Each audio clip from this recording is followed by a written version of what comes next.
my name is Mai, and I'm kinda lazy. But I also like living in a clean house, which, as you might guess, creates some internal conflict. My house used to look like this, clutter everywhere, so much crap on every surface that I couldn't even start cleaning without first moving 87 random things. It was chaos with a scented candle. But now, on a good day, it can look like this. And no, I did not suddenly become some type A clean freak. I just figured out how to make cleaning work for lazy people.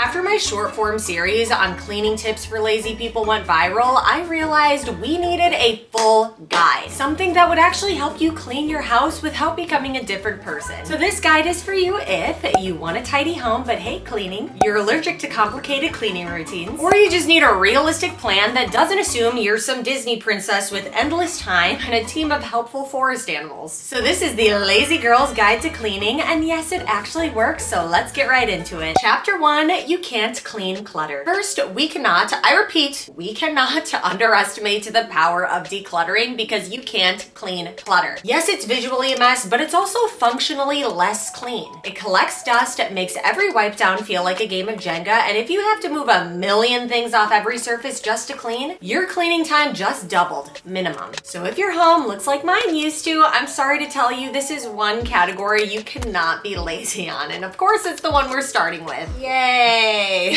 But the silver lining is that once you do declutter, you get to be way lazier when you clean and still get better results. As you declutter, think of each declutter as a small sacrifice for lifelong cleaning laziness. Now, how do you declutter? There are tons of different methods out there. It's really your call. I do have an arsenal of decluttering motivation videos all over my channel. So the next time you're in a productive spiral, you can watch those to get some ideas going. Personally, I'm an all or nothing person. Either I'm doing absolutely nothing and fully committed to my role as couch decor, or I'm in full-blown ADHD hyper-focus mode and decluttering like I'm being filmed for a makeover show. So I've always used my productivity bursts for all-day decluttering sessions. And I really needed them because, as you saw earlier, things got pretty dire around here. But if all-day sessions aren't your speed and you're more of a daily habit person, you can start with decluttering one room, one basket, or even just one drawer. Or utilize timers. Make a goal to declutter for 10, 20, 30 minutes every day. Set your timer and get it done. Whatever works for you, the ultimate goal is to remove the clutter obstacles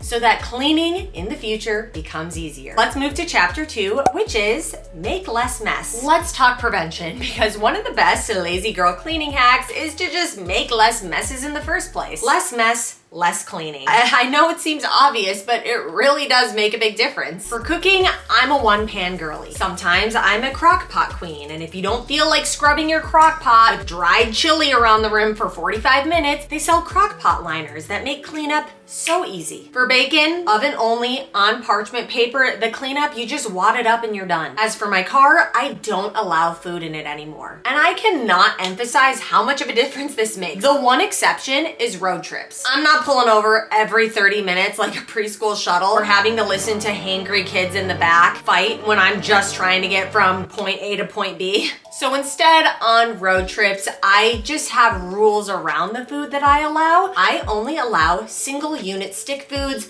no goldfish, no popcorn, no chips, because it is a lot easier to clean up one single beef stick or granola bar if it happens to get dropped versus 80,000 goldfish that then just get crushed into the carpet like food glitter. Small changes, big impact. I know it seems obvious, but sometimes I definitely need that reminder, so maybe some of you do too. Chapter 3, keep supplies where you use them. Do not give yourself extra steps. If you're in your upstairs bathroom and you have to go all the way downstairs to get your toilet cleaning supplies, and you're like me, you're gonna use that as an excuse to just not clean. Yeah, that toilet's not getting cleaned, like ever. If you have a bad habit of tiny barriers becoming your excuses not to do things, we eliminate those tiny barriers and we store our cleaning supplies where we need them. So here's how I do it. Every bathroom has its own toilet wand velcroed to the side of the toilet and all the other toilet cleaners right nearby. Under the kitchen sink, fully stocked. Everything I could possibly need to reset the kitchen at the end of the day is right there. I keep Clorox wipes in like every single room. They're either in a corner or discreetly tucked away so that if there's ever any little mess to clean up, I know it's right there. In the living room, the Clorox wipes right in my coffee table. Same with my couch spot cleaner. I got my big, beautiful white couch that I've always wanted. Is a very high risk mess zone. So I keep my couch cleaner right in the coffee table. Anytime I see the littlest marker scuff, I grab my couch cleaner, I spray it, and I take the 5 seconds to wipe it clean. My car armrest has cleaning wipes in it, so if I'm ever waiting in a line for anything, which is often, I probably eat too much drive-through, I can do a quick wipe down while I wait. And for big cleaning days, I've got a rolling cleaning caddy that follows me around like a loyal little cleaning butler. When you keep the cleaning tools you need in close proximity to where you will most likely need them, you're way more likely to use them. So think about the areas that you're constantly cleaning in your home and make sure everything you need is within close reach. Chapter 4, invest in the products that make cleaning easier. Lazy girls do not clean harder, they clean smarter. That's why I invest in the products that do the work for me. And yes, obviously they cost money. But you want to know what else costs money? My time, my energy, and my will to live. And I do not clean to live, or I do not live to clean. Why do I clean? I clean because I hate being surrounded by disgusting mess. I don't live to clean, I clean to live. And so I want to clean as little as possible so I can do more living. Anyways, here are a few of my low effort ride or die cleaning MVPs. My robot vacuum with a self-empty base. Must have the self-empty base. I have owned this, I believe, going on 4+ years, but I have it set to clean my floors every other day. Unfortunately, it does not climb stairs, so it only does my main level, but it cleans my entire main level. When the dustbin on the vacuum gets full, it knows to go back to its base and self-empties. I only have to go clean out the self-empty base once every 3-ish months. So it literally just does everything for me. Once upon a time, I had robot vacuums as cleaning products that I regretted buying, and that's because I cheaped out and I didn't get the self-empty base, and I got one that seemed to fill up every freaking 10 minutes. And so I was having to constantly go around and find the little Roomba and empty it myself. And I feel like that completely defeats the purpose of the robot vacuum. So again, self-empty base is key. Otherwise, it's completely useless. Next, my vacuum mop. She mops, she vacuums concurrently at the same time. Love a good 2-for-1. Now, I do know that there are some robotic vacuum mops out there now. So I guess I could potentially someday consolidate these 2 items I just shared into one, but I haven't made the financial splurge on that yet. And for now, these 2 work well for me. I feel like the robot vacuum mops are still relatively new. I'm kind of doing my own research and waiting to hear what others think of it. So if you have one, please let me know in the comments below if you like it or not. Next, my stick vacuum that goes under furniture, so I never have to risk back injury just to clean under things. Toilet tank tablets that keep things fresher for longer between scrubs. I hate cleaning toilets. Like, that is probably my least favorite thing to do. So anything to stretch out the time between cleanings. If you don't love the toilet tank tablets, there are these toilet hanger thingies that also work. My washer dryer combo machine that literally washes and dries in the same machine in the same cycle. No switch needed. That is how serious I am about being lazy. Now, little disclaimer on the washer dryer combo machines. I love mine. I've owned mine at this point for like a year and a half, and they both work great. I love them so much. However, my best friend got an LG branded one, and she says she's had nothing but problems with it. So I have a Samsung one. I love it. I got 2 units. I do feel like if you're a family and you have lots of laundry to do, you do need 2 machines in my opinion. But my best friend got one LG machine and she freaking hates it because she feels like now she has 0 washing machine because hers is breaking all the time, which really sucks. So I just say that as a warning because the whole point of this video is to make your life easier. I don't want you to have to deal with what my bestie is dealing with. So if you are going to consider that, look at the reviews and look at the warranties to make sure if something does go awry, why? They actually take care of you. Some honorable mentions: dishwasher pods that don't require pre-rinsing, and laundry detergent pods or sheets so you never have to risk a spill with liquid detergent again. Listen, you don't need all of these, but having a few tools that make cleaning easier or do some of the cleaning for you is a game changer. Chapter 5, the 10-minute tidy trick. It sounds simple because it is. If you have 10 minutes to spare before taking the kids to soccer or taking them to school, or I feel like there's so many times in my life where there's just this little 10-minute period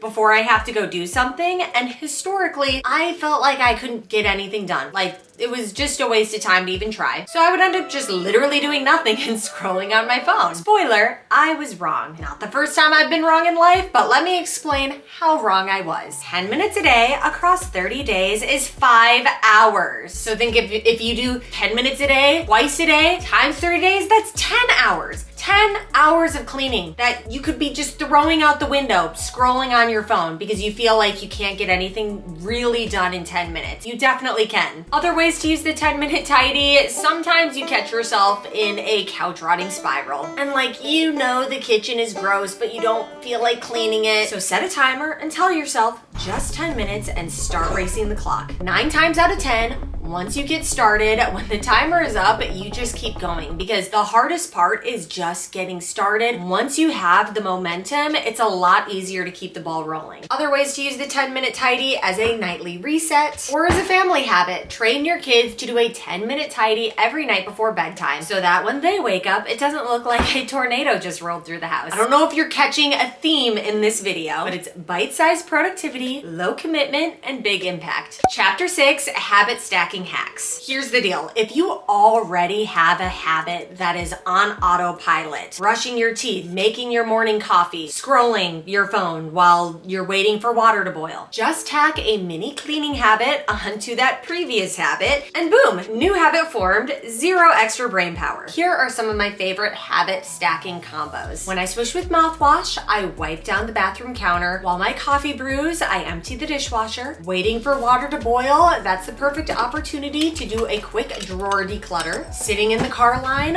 wipe your dash with car wipes in your armrest. 10-minute dwell time for the hair mask in the shower. Scrub your shower walls while you marinate. These aren't big, deep clean moments. They're little micro habits that add up in a big way. And because you're stacking them onto habits that you would already be doing anyways, your brain doesn't work as hard or protest as hard. And you don't have to do all of these habit stacks immediately, because that might be a lot for your brain to remember. Just start with one. First and easiest one, in my opinion, is when you brush your teeth, you wipe down the counter. Chapter 7, treat yourself. Anyone else love Parks and Rec? I will forever use the treat yourself line to justify treating myself to anything.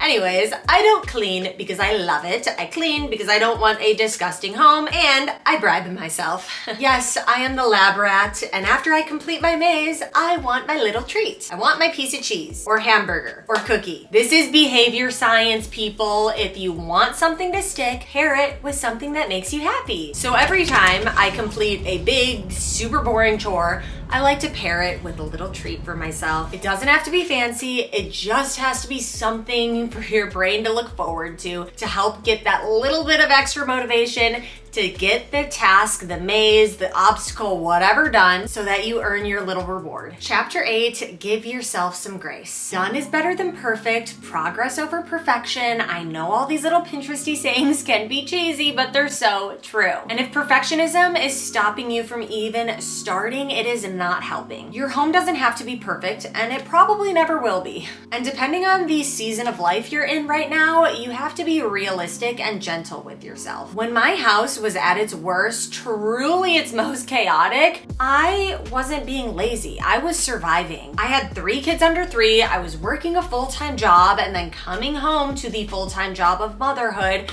My now ex-husband was always out of town, and for some reason, I was the one always being called lazy because the house was a mess. But here's the truth. Paying my mortgage, working, feeding my baby, taking care of my toddler twins, those were all the priority at the time, not having an HGTV worthy looking home. So if you are in survival mode right now, you are not lazy, you're exhausted. And the fact that you are even here watching this video proves that you care. I actually use lazy as a term of endearment for myself now. I have taken the word back because it was used against me for so long as a way to guilt me into doing more so that someone else could continue to just do less and less. But I know I'm not lazy and you are not either. We are just looking for more efficient ways to get it all done and without losing our minds in the process.